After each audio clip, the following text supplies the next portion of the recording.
Marcos Kapitulo 2. Ang pag-ayo ni Jesus sa usa ka paralitiko. Usa paghibalik niya sa Capernaum, tapos sa pipila ka adlaw nadungog nga siya didto sa usa ka balay. 2. Ug daghan ang nagpunsisok didto nga tungod niana wala nay dapit nga ilang pangkasudlan. Bisan pa diha duol sa pultahan ug nangadto kanila, giwali niya ang pulong. 3. Ug didto'y nangabot nga nagdala kaniyag usa ka paralitiko nga giyayungan sa upat ka tawo. 4.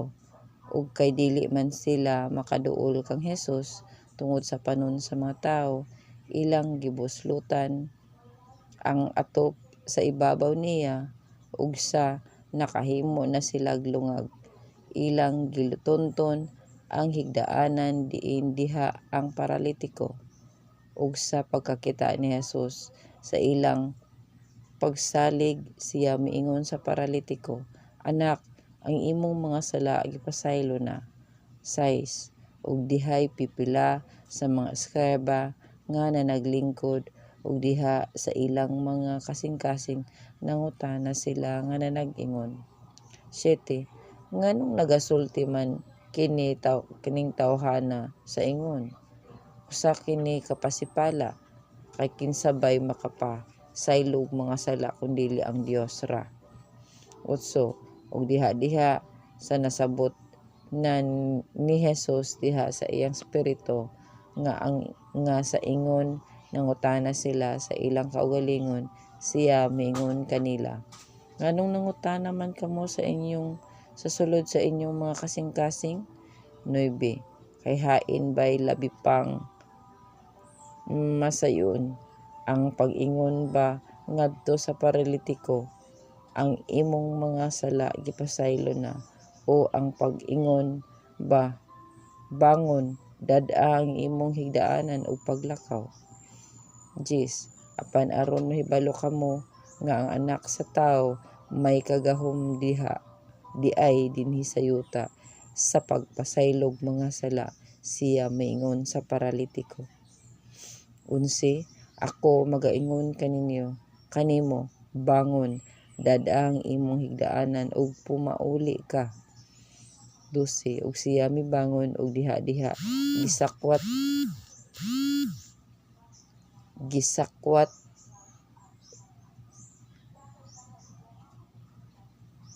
niya ang iyang higdaanan ug mipahawa siya sa tubangan nilang tanan paingon sa gawas, nga tungod niini nahibulong silang tanan ug nanagdayeg sa Dios ug nag-ingon, "Wala pa kitay nakita nga ingon niini." Ang pagtawag kang Levi. 13. Ug si Jesus miadto na usab sa baybayon, o ang tibuok panon sa katawan miduol kaniya, ug iyang gipanudloan sila. 14. Ug sa naglakaw siya, iyang nakita ang anak ni Alfeo nga si Levi nga naglingkod sa buhisanan, ug siya miingon kaniya, "Sumunod ka kanako." Ug siya mitindog ug mikuyog kaniya. 15. Ug sa naglingkod si Jesus tambong sa kan-anan sa balay ni Levi, dihay daghan mga maniningil sa buhis ug mga makasasala nga nanglingkod uban kaniya ug sa iyang mga tinun-an, kay diha may daghang mikuyog kaniya. 16. Ug ang mga eskreba nga mga Fariseo sa ilang pagkakita nga siya nagkaon kauban sa mga makasasala ug sa mga maniningil sa buhis, miingon sa iyang mga tinun-an, "Nganong mukaon man siya kauban sa mga maniningil sa buhis ug sa mga makasasala?" Ug sa pagkadungog ni Jesus niini, siya miingon kanila, "Ang mga maayo rag lawas wala magkinahanglan og mananambal, kundili ang mga masakiton. Ako mianhi dili sa pagtawag sa mga matarong, kundili sa mga makasasala." Pangutana mahitungod sa pagpuasa. 18. ug ang mga tinun-an ni Juan ug ang mga Fariseyo na nagpuasa, ug ang mga tawo miduol ug mingon kaniya, ngano ba nga ang mga tinun-an ni Juan ug ang mga tinun-an sa mga Fariseyo magapuasa man, apan ang imong mga tinun-an wala man magpuasa?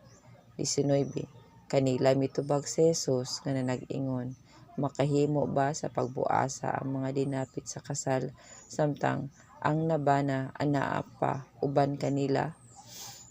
Samtang ang nabana anaa pa uban kanila, dili sila makahimo sa pagpuasa. 20.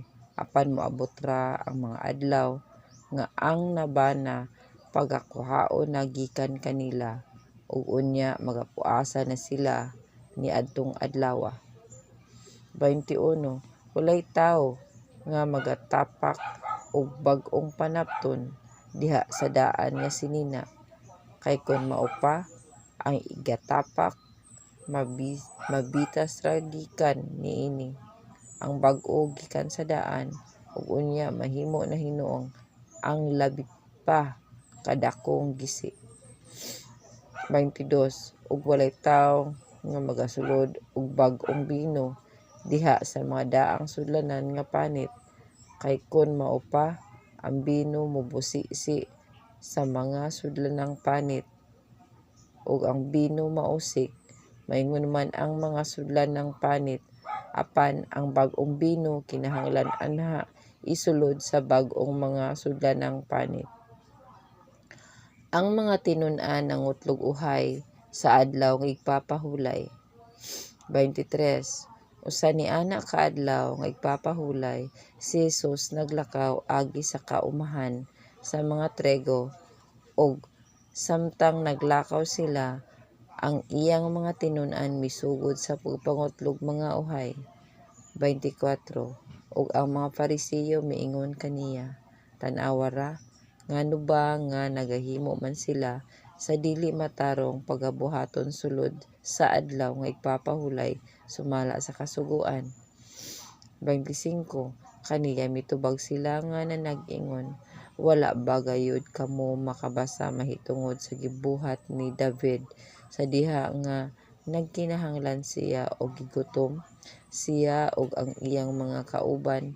26. Naunsa nga misulod man siya sa balay sa Dios sa diha nga si Abiatar mao ang labang saserdote, ug mikaon sa mga tinapay nga binutang sa tubangan sa Dios, nga supak man unta sa kasugoan ang pagkaon niini bisan kinsa gawas sa mga saserdote lamang, ug nanghatag usab siya niini ngadto sa mga kauban niya. 27. Og siya miingon kanila, ang adlaw nga igpapahulay gibuhat alang sa tawo, dili ang tawo alang sa adlaw nga igpapahulay. 28. Busa ang anak sa tawo agalon kang kinsa nailalom bisan pa ang adlaw nga igpapahulay.